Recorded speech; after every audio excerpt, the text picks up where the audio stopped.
Okay, yes, we are finally ready. I just had some last minute prep to do getting the article live, but we are live with this week's PocketGamer.biz roundtable discussion, in which we will be talking about the death of the IDFA. That is something we will be discussing, and someone will helpfully explain it to me. Because if I'm completely honest, I'm not sure I fully understand it myself, and I'm sure some people who are going to be joining us don't fully understand it. But we will be talking about what it is, what it means that Apple is now making it easier for people to stop allowing themselves to be tracked on the App Store and in games and apps and stuff. What people can do to stop that from affecting them, or help in some way, yeah, the future of games as a result of it all. But first of all, we will answer the first big question of who is everybody who is joining me. We will start with a man who probably needs no introduction to anybody who is known PocketGamer.biz. John Jordan, please give us a brief intro to yourself. Hello, thanks, Rick. Yes, I'm John. I've actually a co-founder of Steel Media, the company behind Pocket Gamer, and I sat in the seat that Rick now sits in for a number of years. So I've been editor of PocketGamer.biz. I now write for various sites and are still involved with Pocket Gamer. I will also say I am no technical expert on the subject we are talking about. I'm here more, I guess, for the color commentary. So I guess I've been kind of heavily involved in free-to-play mobile games for the last 10 years or so. I'm pretty passionate about free-to-play mobile games. Advertising is a big part of that.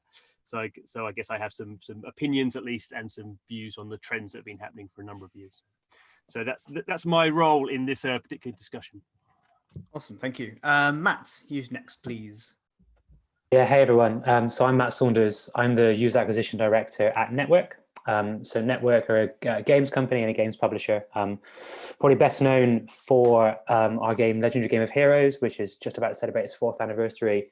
We've recently released Tetris worldwide on the App Store as well. And pre-Network, I was a UA director at Zynga.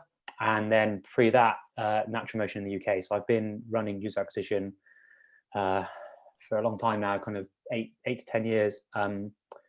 Been through the rise of the IDFA and now the apparent fall of the IDFA. So hopefully I can give some insight into kind of how we're using it, and at least how we at Network are thinking about tackling this problem. Awesome, thank you. John, not John Jordan, the other John. Pleasure to be here. John Kutz here. I write for Forbes. I consult with some tech companies. I used to consult with Tune, which was an MMP, mobile measurement partner. I currently consult with Singular, which is an MMP, which of course then means it has insight into a lot of measurement stuff. I happened to write about this small little story about the IDFA, very obscure little thing, which about 650,000 people have read about so far in my Forbes story. So yeah, that it touched a nerve. Absolutely. And Julian. Hi, yeah, I'm Julian. I'm the Chief Publishing Officer of Exeunt. We are a game developer and publisher that's been running for 20 years. Last 5 years, we're really focusing on publishing our own titles, latest of which is the classic title Lemmings. Previous to Exeunt, I was with Natural Motion, right at the very start of the game publishing. Hutch Games and Greek. Been working in the mobile industry for about 2 decades now.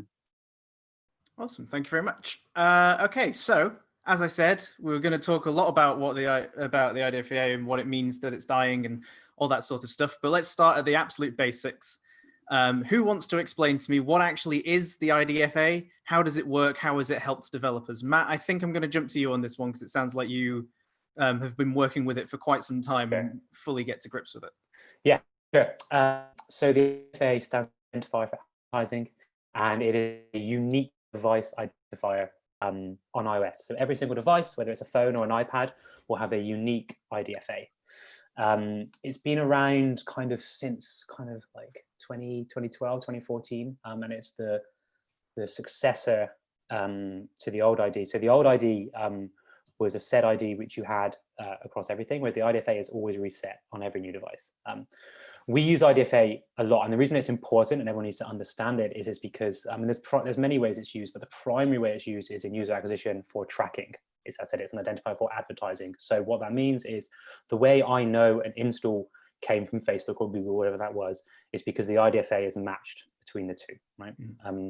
So that is how we attribute all our campaigns. That is how we attribute value to those, and how we essentially know our our return on ad spend.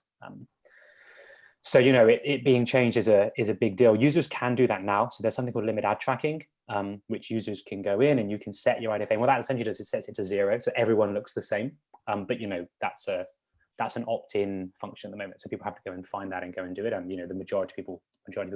And, you know, pretty much any advertiser who is, you know, running mobile ads will be using the IDFA. So it changing has a huge impact on the user acquisition industry. Cool. I'm guessing that sort of covers everything and nobody has anything to add. I guess there's a lot to add there, actually. Oh, okay. Sorry, go ahead. Please, no. John. Well, I mean, that covered the real basics, obviously, of what it does. And there's so much more that it does. I mean, you can do suppression lists. So for instance, I'm not advertising to those people because I've already advertised to them 20, 30 times or something like that.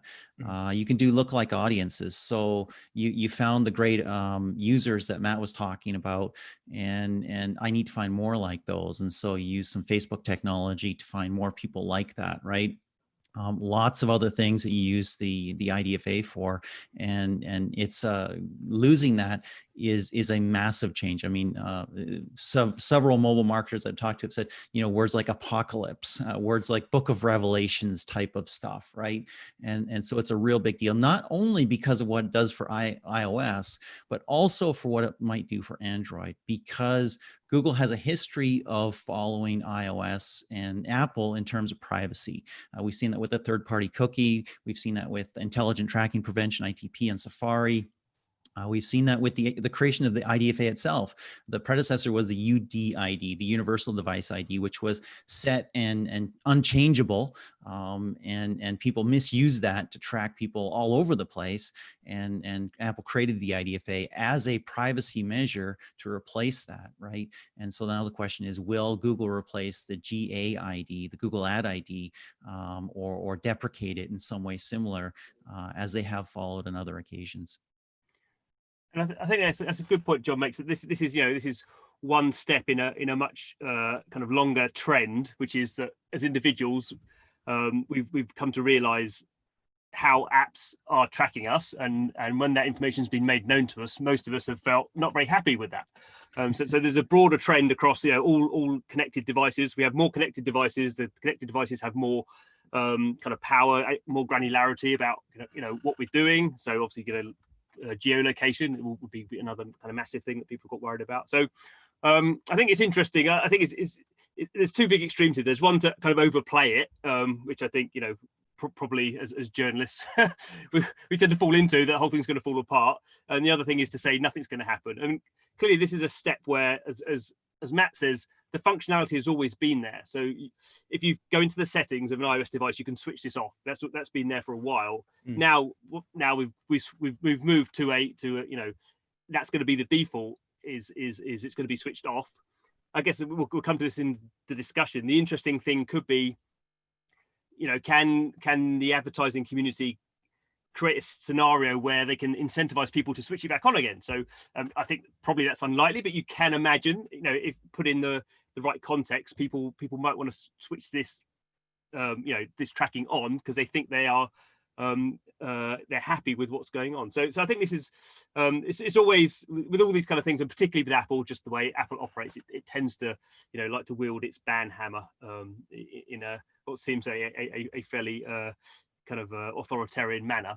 But there are broader trends around this, I think, that kind of give some sort of context. And I think, you know, more generally, Apple has always been moving to be the most secure, the most privacy focused kind of mobile device, or the kind of computing device. So that's been pretty clear for a number of years.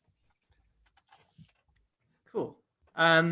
So yeah, so you know, kind of explain what it is, and obviously there's a lot of concern around what's going to happen. Julian, do you think what do you think is going to be the immediate impact of Apple introducing its so the way I think I've seen it is every time you open a new app or game or something, it will pop up with a notification saying, do you want to allow this app to track you? And you can choose to opt in or say no, and it won't. What do we think is going to be the immediate impact on developers and advertisers when this change actually comes in iOS 14? Julian, I'm going to go to you first. Well, I think that we're going to see a lot of the partners that we're working with racing around to adapt themselves. So MMPs are going to be looking at their product offering, because potentially they don't have a product offering at the moment on iOS. I mean, we see there's a number of specialist Slack forums where they're looking for their place in the market. The limitation of Scan means that there's a huge opportunity for them to provide insight and intelligence and a way of managing campaigns and looking for that intelligence. But initially, I think that it's going to be a lot of people listening, talking, and really comparing notes on what the effects for them will be. Certainly for ourselves, it's 50% of our revenue is advertising. So we could potentially see quite a significant drop on iOS. With that, also we do a lot of targeting based user acquisition. So again, our capabilities there are going to be somewhat curtailed. So being for us, it's a case of very actively engaging and listening with the key stakeholders here. Obviously the platforms, but also measurement partners as well. It's important to mention that just because the IDFA is going away, it's not the death of attribution. Apple has proposed a solution. It is called SK Ad Network, and it will enable you to know what ad campaigns work. So if you're trying to gain new users for your game, you will be able to know which campaigns work. You will just lack the granularity that you used to be able to get. The granularity that this ad was seen by that person who clicked on it, installed the app, and thereafter went to level 15 and paid me $15,000. Absolutely. I think we also do a lot of creative based optimization. And that is one concern for us. And the people we're talking to at the moment, it's we are very interested in solutions around that. Yeah, just to build on those 2 points as well. So I agree with everything that's been said there. I think if you take this as a whole, I think like what's probably going to happen come September, or certainly when this rollout happens, is there'll be some macro level factors, right? There'll be a bunch of companies who are scrambling and still preparing for this. And I think an immediate action will probably happen is we'll see the CPMs decrease on iOS. So Julian alluded to it. So that means revenue from advertisers decreasing and also spend decreasing, and that probably just transferred to Android.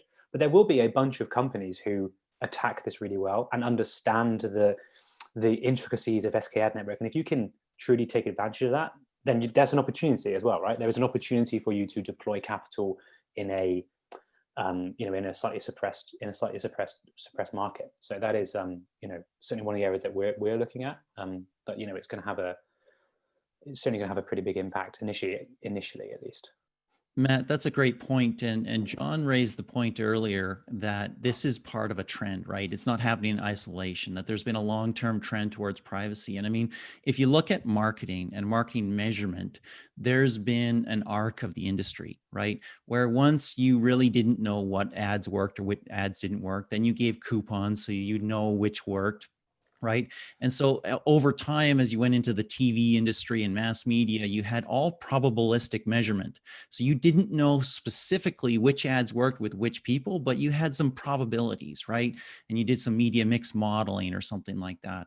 As we got into the internet and third-party cookies and browsers and mobile and all that stuff, we got closer and closer to kind of the marketer's dream in some sense, 100% deterministic marketing. Every ad dollar, I know where it went. I know what it did. I know what I got as a result of it. I know who came out of it. I know what happened.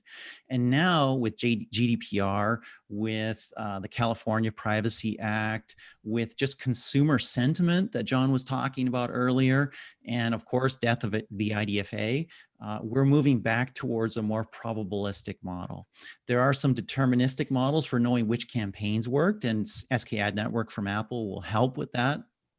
There's some deterministic models for knowing what worked on the web, and you can see that sort of thing in Brave, the Brave browser, for instance.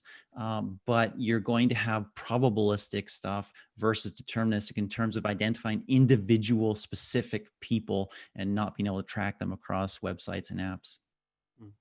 I think I agree with Matt. I think there's it's every problem is just an opportunity, the other side of the coin, and we certainly see opportunity. I guess the one interesting thing, and it does play back to what John was just saying there, the loss of granularity, I guess, is the thing that I think if something's going to be important, it will be that, because with free-to-play games, I guess, as we all know, the vast majority of the profits are generated by a very tiny number of individuals. And so the ability to kind of track at a device level is very valuable if you have like an Asian developed RPG that has very high levels of money that can be put into it, or a 4X game or something like that, then the ability to have some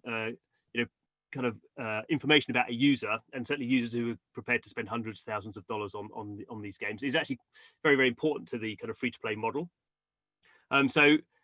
Which is kind of different, I guess, to a more kind of casual Candy Crush thing. So I guess that will be the interesting thing when you lose that granularity, particularly on iOS, which has obviously much more spending via kind of in-app purchases.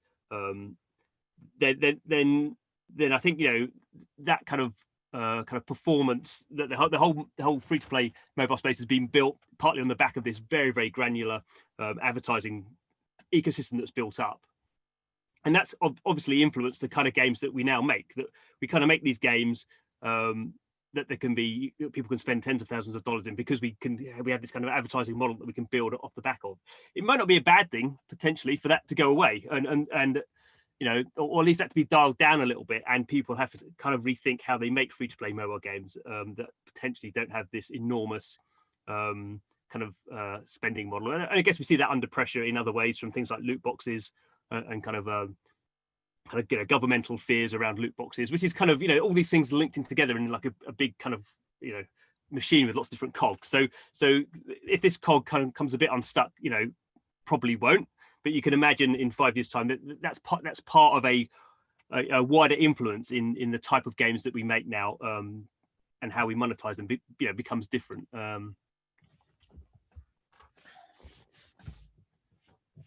Okay, cool. So I'm gonna. I know. Hang on. I'm gonna get my head together, and then I'm going to ask a question, which is something on the lines of, obviously, like privacy in general is something that has been quite contentious, and something that people like to talk about and like to sort of add. We've had GDPR, we've had now IDFA going away, and people being able to opt in to sharing what's being tracked. But I think there's still, a lot of stuff that I think people don't know that they're being tracked on, or at least willingly accept that they're going to have to be tracked on certain things, such as like Google and cookies and that kind of thing. That's my stupid thought about it. But what is actually the benefit to the end user of having this option to opt out? Like what are they going to see, and why is that good for them, I guess? Well, they'll see less relevant ads, and we can argue about that benefit or not benefit. I guess that's one thing. Honestly, the pop-up that Apple is using in iOS 14 is a very scary pop-up. And it says, this app is looking for permission to track you across other apps and other websites. And ultimately, that's not really the use case that Network, for instance, that Matt works for, does. I mean, they're looking to attribute an ad. And so, yes, there's an app that has an ad. And yes, you click on it, download an app from Network in this case, and then they can connect the two. And so, yes, they're using a service, which is could be an MMP. In fact, Network does use Singular, but they're not really tracking somebody across 15,000 websites or apps. It's not like it's not, in my mind, like the third-party cookie scenario. So it's hard to say exactly what Apple is protecting users from. Does it increase user privacy? Absolutely. Is that generally a good thing? Absolutely. Are you really hurt by allowing your IDFA to be used so people can attribute advertising results? It's a little challenging for me to make that case. I don't know, maybe others can make it. Julian? Yeah, I think John makes a good case here. The pop-up as it is at the moment is actually quite scary. And with a sort of eye on GDPR and CCPA, it's not strictly true. We're not as publishers, we're not looking to track people across other apps and websites ourselves. Some of the SDKs that we have integrated are trying to do that. So it would be good if that message was clarified somehow. I kind of think that it would be difficult within the realms of the limited number of characters that are available on screen. We should also point out that, that if you have attribution SDKs within your app, then what that can do en masse, if you have 20 apps on your device and 80% of those apps have a attribution partner and they're using the background processing to fire off signals, it means that that attribution partner can build up an incredibly detailed picture of you from the unique characters of your device, from the number of apps they see, from your IP address, the screen size, the OS version, your location. Then the amount of data they can build on you is quite astronomical. And I think that since Cambridge Analytica and other things like that, and people are very aware of what, once you're generating and collecting that kind of data, you have an awesome database. And that probably goes beyond the little bit of the realms of what most people, if they realized, would be comfortable with. So as a marketeer and a publisher, I like having all that data. As an individual, I find it a little bit concerning that, that my device, with my unique collections of apps will be very different to a person sitting next to me. And what they can ascertain from that is very, very powerful. Again, a marketeer, I like it. As a user, I'm fairly scary. So I think for users, it's going to provide them a level of just confidentiality that they haven't had before.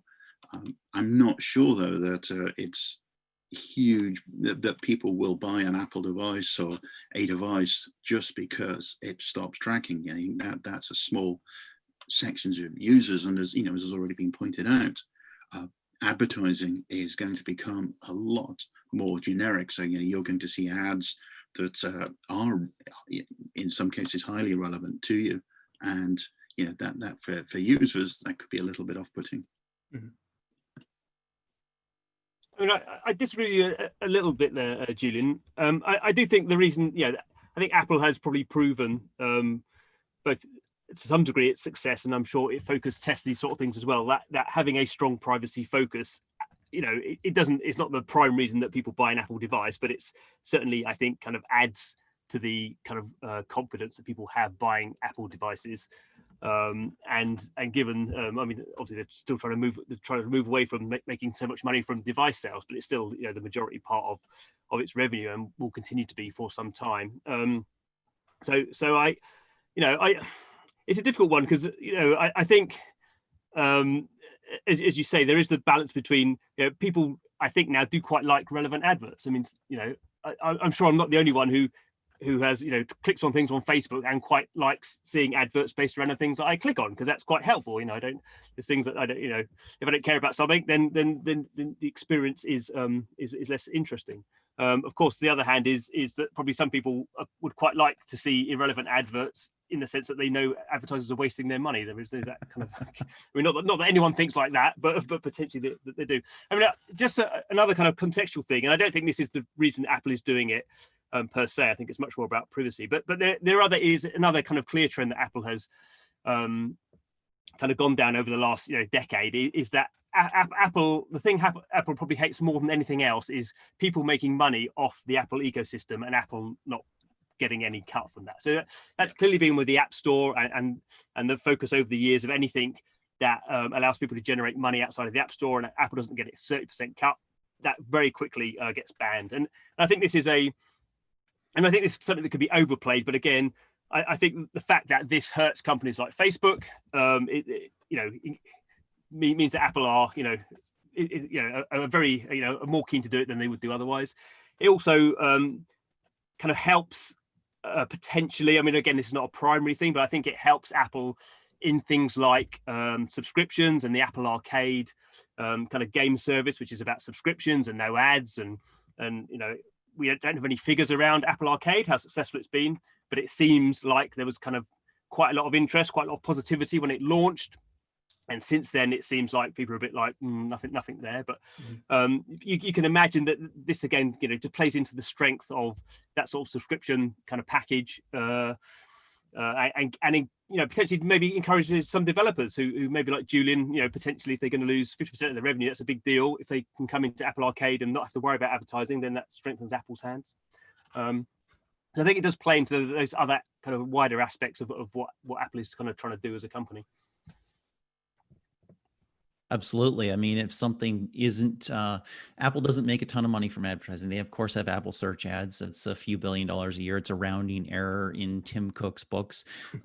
But the reality is that its biggest competitors, certainly Google and Facebook, make 97% of their revenue from advertising. If Apple can, in some way, make that a little harder to achieve, that's not horrible for Apple.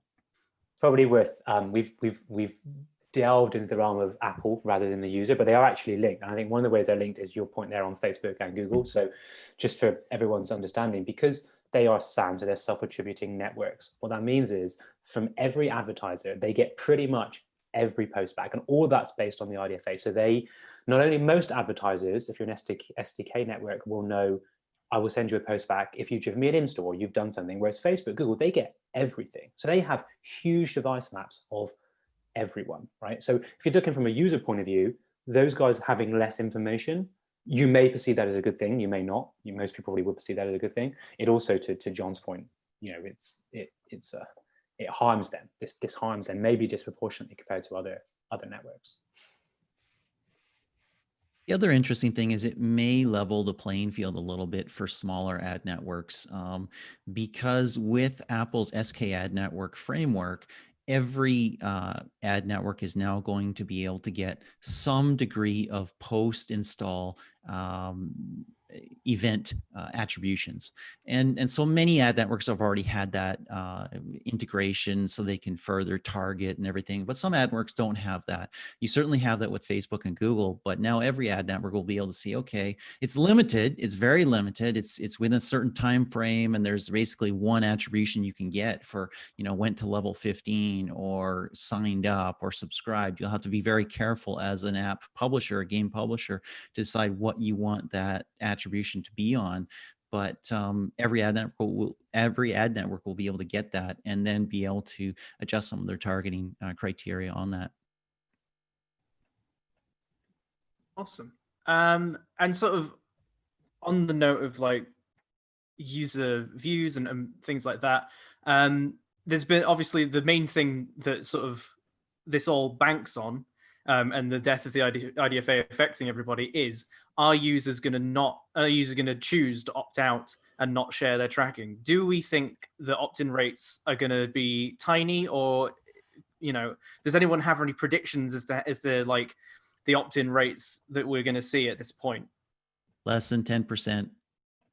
I mean, it's a scary pop-up. And why would you opt to be tracked in? Why would you opt to be tracked? What is the benefit for you? There's no obvious benefit. That said, I have talked to some mobile app publishers who said, you know what, we don't actually need to track everybody. We actually only want to really know those people who are payers, who buy things in our games. And that's maybe 5%, 3%, 10% or something like that.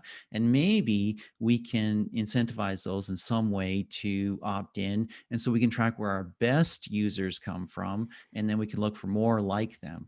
Now, there's a couple issues with that, obviously. You can't bribe people, just like you can't bribe people for good reviews on the App Store or Google Play. You can't bribe people to opt in. That's literally against the rules. However, you might be able to set up in such a way that it is a better app experience or user experience if somebody does opt in. So if you can find a way of doing that, then like Twitter does, then you might be able to get a slightly higher opt-in rate, and specifically of those people that you care the most about, who are the whales in your game. Yeah, I think the important thing to add, so I share John's view. I've seen some like ad companies out there say we're going to get really high opt-in rates, I think that's pie in the sky, to be honest. I mean, like, I wouldn't click that pop-up, and I work in the industry, right? I think also what's important to know is in order to track, they would also need to do both, right? So you could have a really high opt-in rate in your app, but if you are buying people from another app and they've not opted in there, the IDFA is not going to be shared. So that's why I think in general, for tracking purposes, it's going to be really low. From a game developer and a publisher point of view, it is in our interest to make it as high as possible for a multitude of reasons.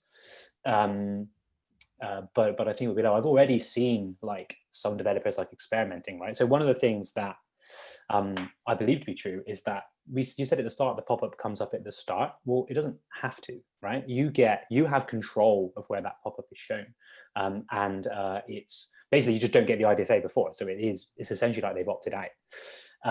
So maybe you could potentially preface that with something. Maybe you could, a much kind of better image which explains actually what's happening. Maybe you could put it in a moment where there's high value to the user. Like there are a lot of these things will be experimented, right, over the coming months. And as I said, there will be winners and there will be losers. And I think this is not exactly the same, but there is a kind of comparison to what we saw probably 6 or 7 years ago with push notifications. And a similar thing happened. I mean, it's obviously not quite the same level of scariness, but there is the official iOS push notification prompt that comes up. It's standard across all apps, and it says I can't remember what it says exactly, but do you want push notifications? Kind of yes or no. But what we saw quite quickly was that clever developers would have their own splash screen. So before pulling up the official Apple push notification prompt, which can only be shown once, and if someone says no, then they have to go into the settings to reset it.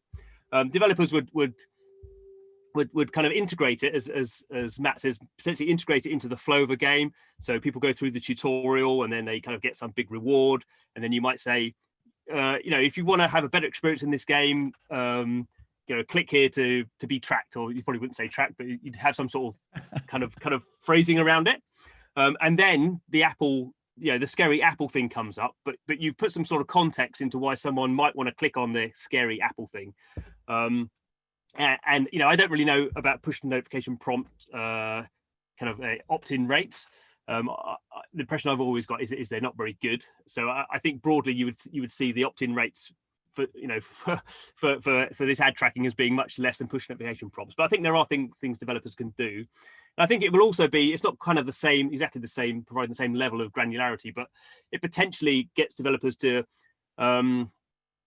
rejudge their focus on how they communicate with their players. So it could be getting people to opt into Facebook, which was a big thing again 7 or 8 years ago.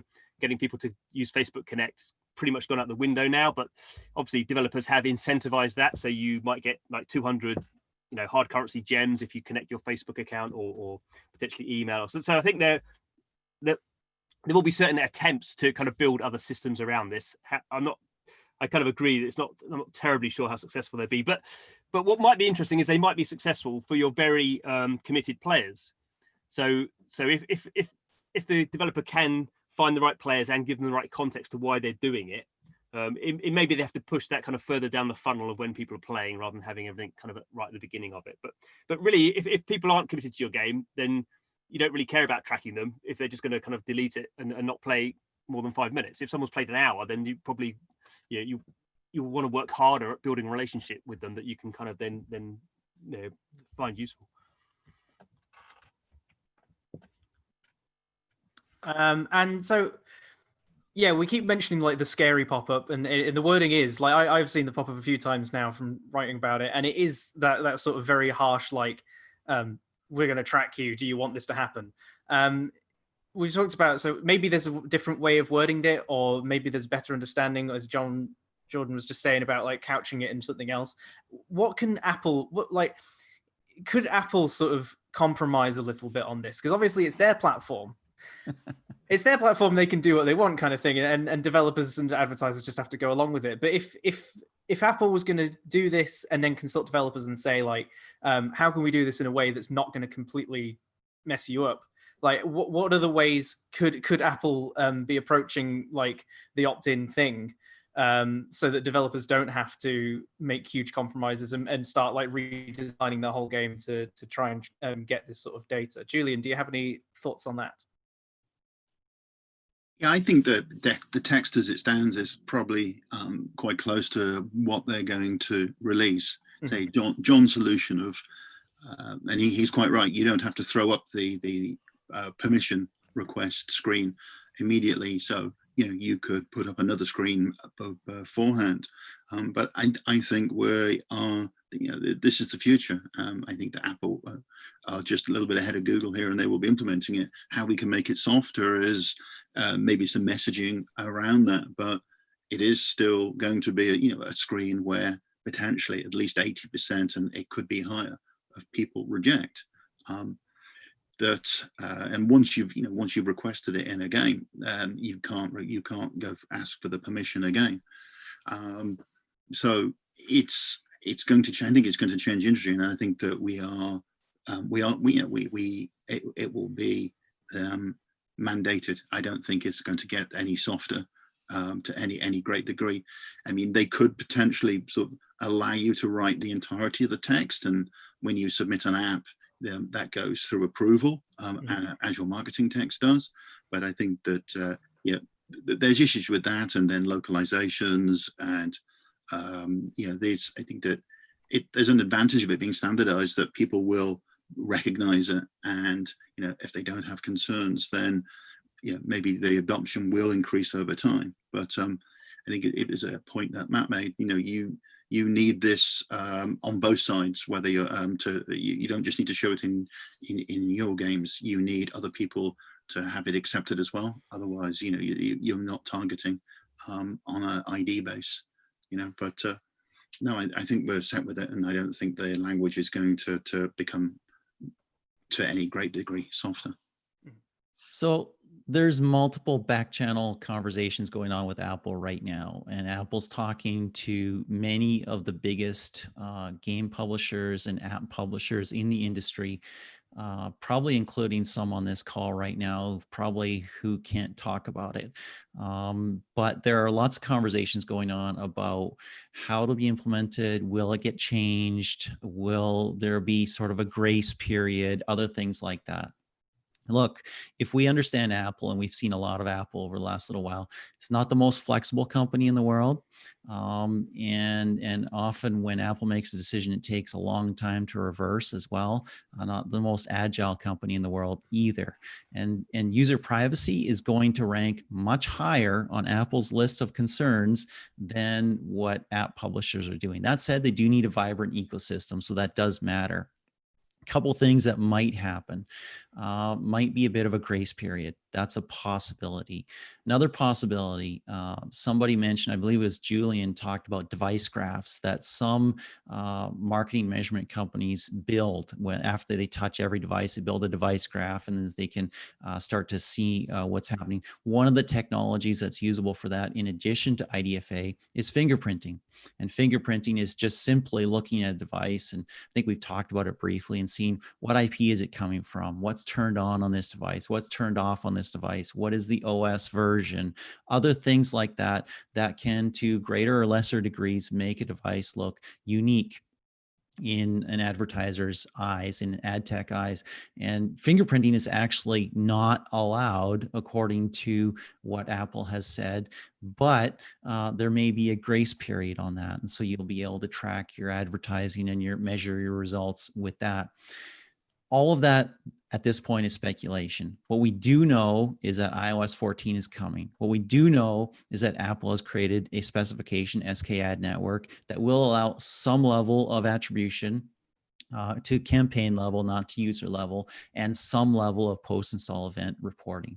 So that's something that everybody needs to get on board and needs to understand how to work with it.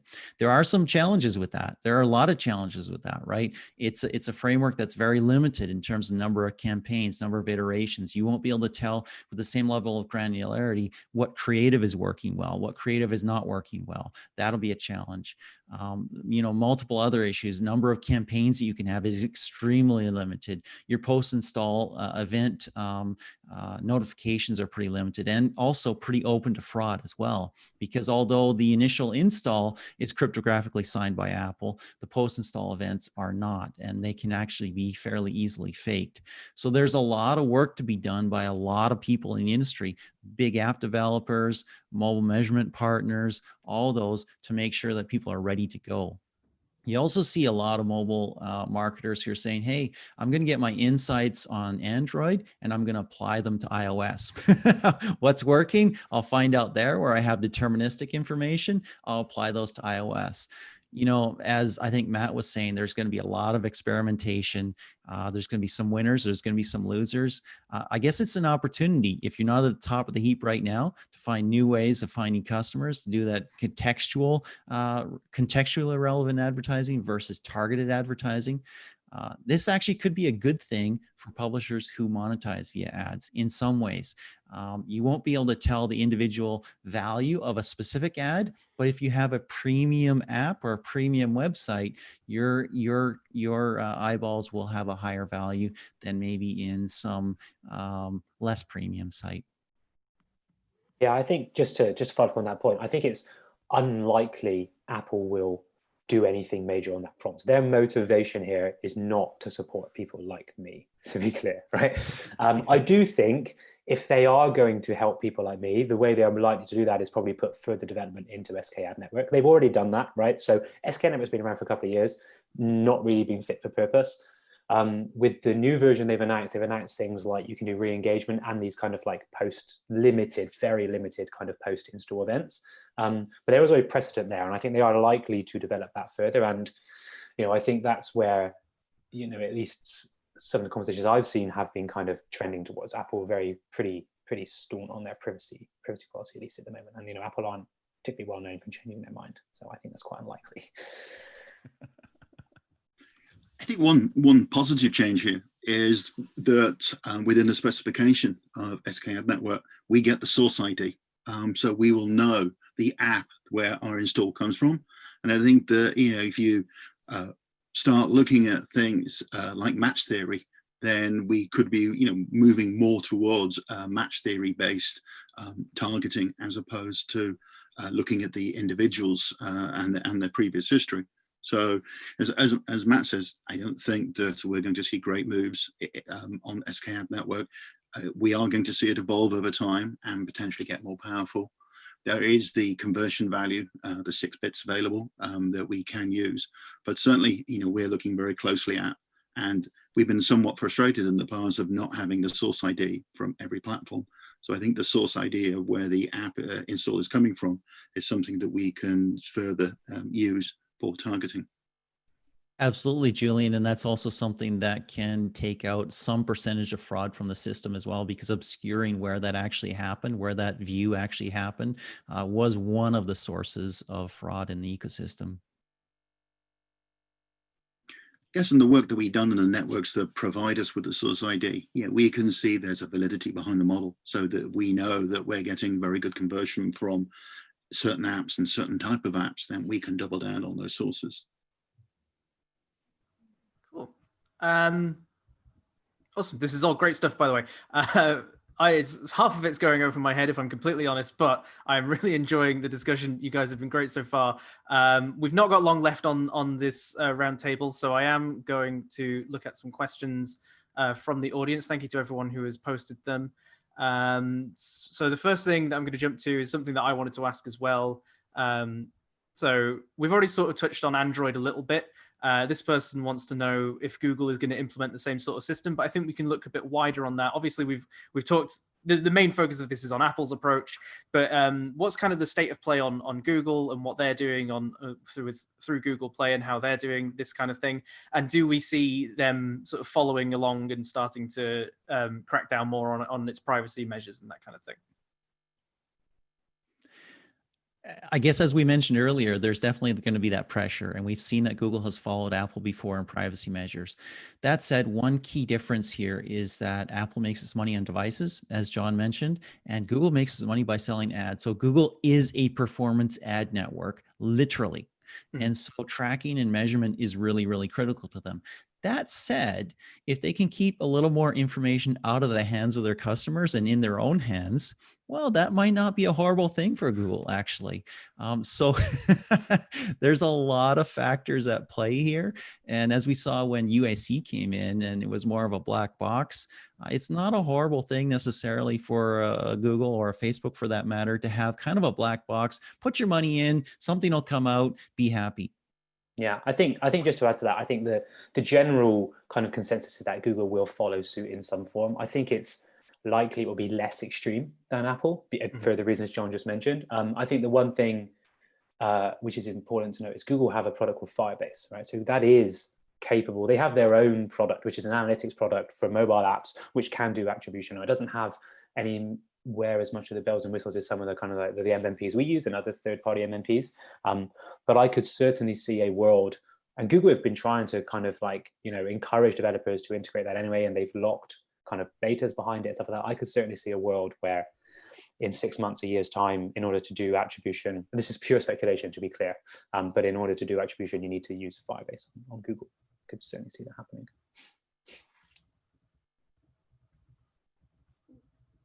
Hang on, I got distracted. Awesome, thank you. Another question that I thought was really interesting in amongst this mix, there's quite a few questions actually. Do we think that this is going to balance the UA field between indie developers and big publishers?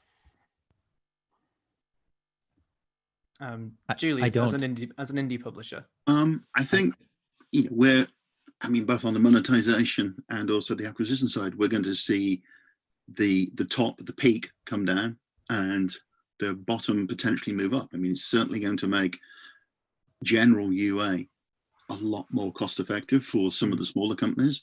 And I think we're going to find a level, a medium level somewhere between the peak at the moment and the valleys that we see.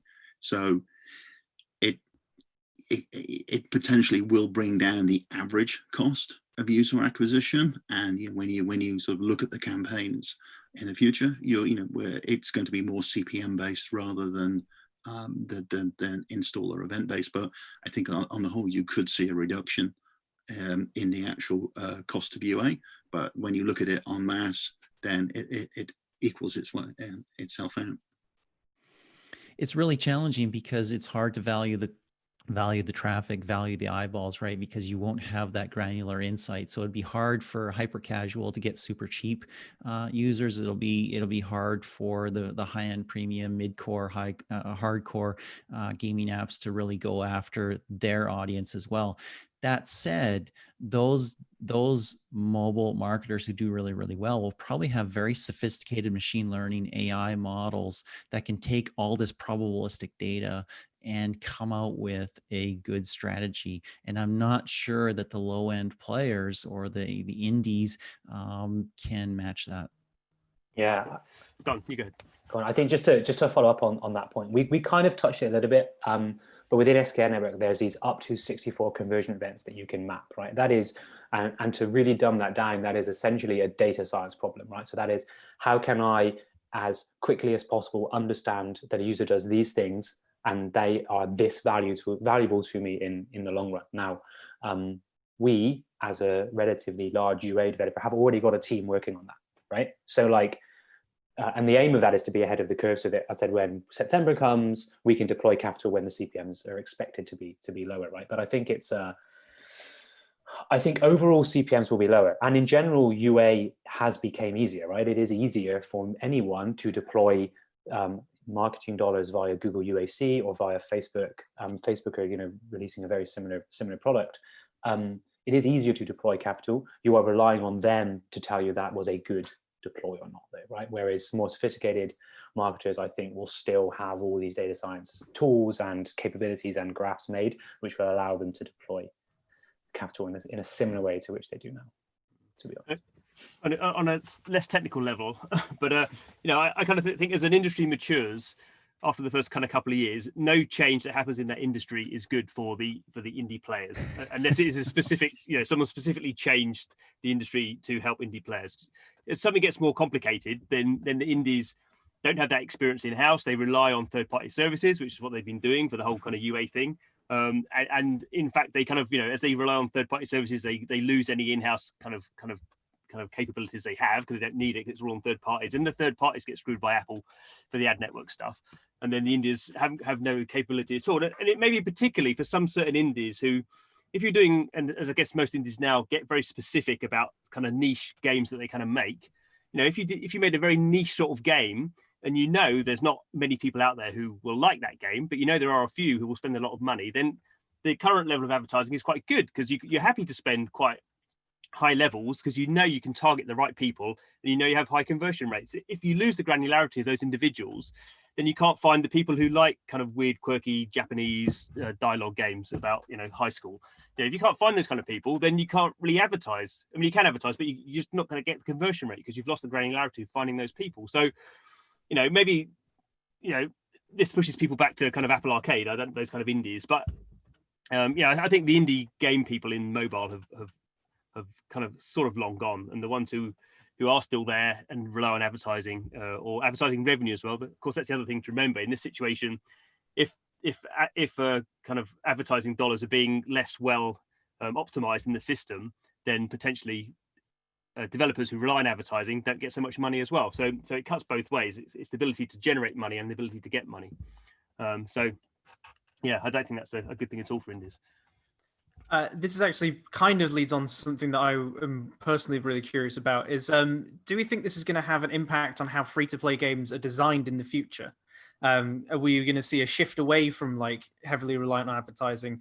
Somebody mentioned hyper-casual earlier. Are we going to see, because obviously hyper-casual has grown and grown and grown, but the thing about that is because it relies on advertising and they're quick to make and that kind of thing. Are we going to see less hyper-casual games? Like, what do we think is going to affect, is this going to affect how games are designed and which games are going to grow and be of interest and impact on the App Store? The answer is 100% yes. But where that goes and who that benefits will be really, really challenging to say. I mean, the one change that will happen that we know is that you need to understand very, very quickly, as Matt was talking about, who in your game is going to stick around. Who in your game is going to pay. And you need to know that within the first week, and you need to start knowing that almost within the first 24 hours, really, because that's when the post-install event attribution starts kicking off, and you can delay it. You can increment that value, but you need to understand that very, very quickly. You're going to get that one insight, and that one insight is going to guide you in your future marketing spend. And so you need to get really good at understanding, what does somebody who uses my game frequently, what do they do early? You need to understand your users extremely well, and you need to be good at prediction, and then getting more like that. And but it is changing a lot, and frankly, I'd be interested in hearing what Matt and Julian have to say about how it's changing. Although you guys obviously aren't hyper casual. No, I can add a little bit. If I'm going to put my cynical hat on for a second, this is very cynical. Apple don't like hyper casual, right? They don't make any money from it. And they like to pitch themselves as this really high-end kind of, like gaming service. And at the top of their charts are not that anymore, right? They are hyper-casual. So you could say this is a move which harms that industry. Anyway, that's probably a small point. I think to John's point, I think where we will see development change is in that initial stage, right? So like a game like Legendary is a mid-core game, right? It requires and relies on most typical free-to-play things, right? So people to spend money, and we have really great long-term retention. We are going to need to be able to understand someone who is going to stick in our game for a year within like a week, right? So how do we approach that? That's really hard. First of all, that's really hard to model, right? But how we approach that is probably we design things in the game early doors to give us the best chance of that, right? And give us the highest probability. And I think that's one of the ways in which free-to-play development will change. And I think another one is, if we take at face value that advertising in its current form is going to be less effective and user acquisition is going to be less effective, then what are other way mobile games become big, right? That might be they look really fancy. That might be they have really good community aspects, right? I think those sorts of things and ways to grow games organically, which has always been important, right? But I think just they become even more important.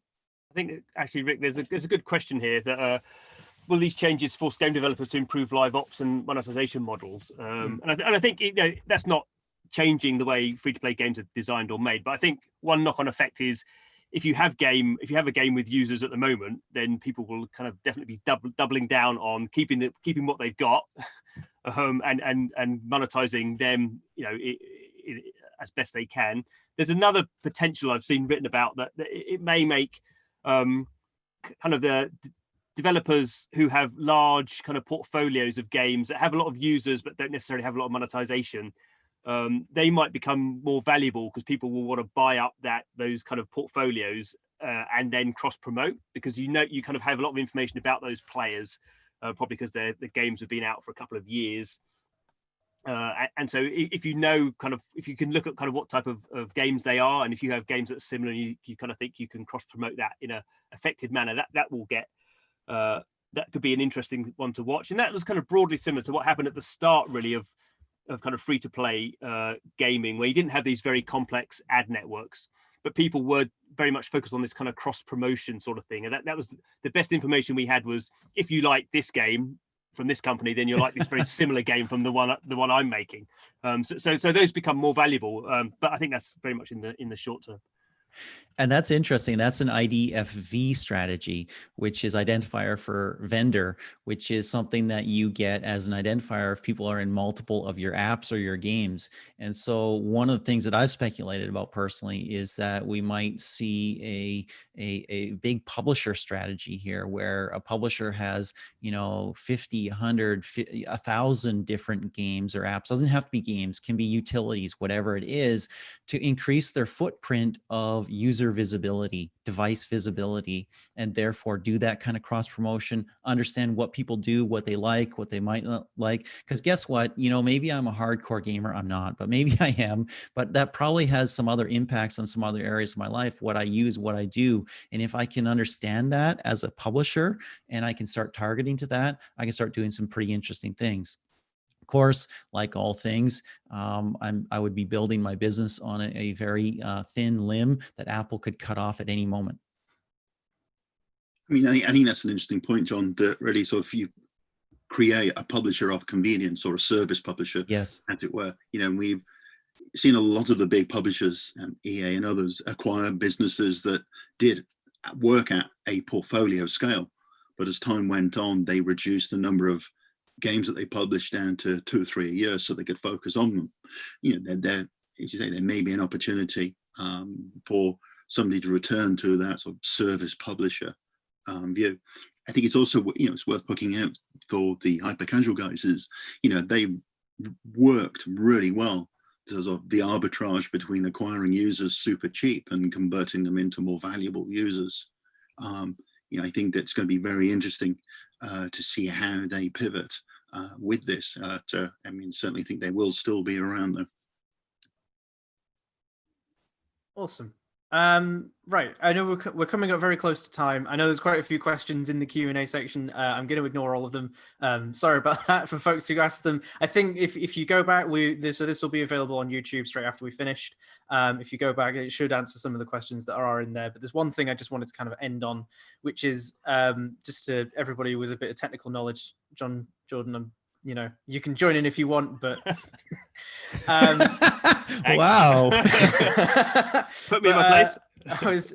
I just wanted to sort of round this off with a quick go around and say, what do you think developers and advertisers can start doing now to prepare themselves for this inevitable change coming down the line? I can start if you want. I can tell you what we're doing, and then we can hand over. So I've actually done this over the last couple of weeks with all of our product teams. I'm starting with each of our product teams, and basically we have a list of key actions that we are doing, right, as a product team and a UA team. And I think number one is understand in detail all the changes that are coming, read the documentation, join communities, do things like this, and be really critical of content marketing pieces that you read by companies who are likely to be affected by this, right? So just approach it with a critical eye, and then understand the SKA network. So we've talked about it a little bit in here. We didn't go into detail. That's a whole other technical session on how that works, right? But you need to understand its limitations and how it works. And then very specifically around these events, which we talked about, you can map up these conversion events. What is important for your game? What events can you read early that will map to long-term LTV? And that's where we are actually spending a lot of our time right now. And then outside of that, you know, we touched this earlier, but like IDFA is important for a lot of things: tracking, suppression, re-engagement, lookalikes, all those kind of things. You don't have to use IDFA for that. You could use other mechanisms like email or something like that. So we're also looking at like alternative data collection flows as well. Yeah, I think they're the main things, right? So it's really understanding these events, really understand the changes that are happening, and then you know, think about what data collection flows you have in your game. Cool. Julian, anything to? Oh, sorry. Go ahead. No, good, John. Go ahead. You started. I would just follow on with what Matt was saying and build up first party data, especially if you're mid-core or something like that. You know, have an identifier or an identity, an ID for your players, for your users that is not dependent on a third party or an ecosystem player. That might be email address, that might be phone number. There might be different ways of doing it. I'm not entirely sure. And there's different ways of incentivizing that or making that make sense in your app or game. But as long as your ability to communicate with your users, target new users, is dependent on others, dependent on factors that others control, you are in a tough spot potentially. And so if you have first party data on people that use your game, play your game, that is, you can still do lookalikes then. You can still go to a Facebook and say, hey, these people, these email addresses, or you can go to Facebook and say, these people, these phone numbers. You know, what Facebook has some phone numbers, I think, from WhatsApp. It might be the case. I'm not sure. I've heard. You know, there's some possibilities there. Yeah, I mean, sort of not to go over the ground that John and Matt have already been, it's also, I think, that people to, you know, stay in contact with, you know, and sign up for the Slack groups, Mobile Dev Memo and MAP working group. You know, there's a lot of good knowledge in amongst fairly poor knowledge, but there's good knowledge in there. And also, you know, build up your own internal data science teams and collections. I mean, we certainly are. And, you know, as John just touched on there, that, you know, there's a number of different routes where you can gather, well, I don't want to say gather data, but really gather data on your users and different ways of collection so that you can potentially match that in the future. Excellent. Right. I think that's all we really have time for, because we are pushing up against an hour. I just want to say thank you so much to everybody for joining us, and to the panelists in particular. It's been a really interesting discussion, and I'm really grateful for you all for joining, especially JJ, who joined in like last minute to fill a spot. Thank you so much for that. We will be back, I think, in 2 weeks for another roundtable discussion. Keep your eyes on PocketGamer.biz for more information on that. But for now, thank you so much for joining us, and I'll see you next time. Goodbye. Thank you. Yes, guys. Thank you. Thank you so Bye. much.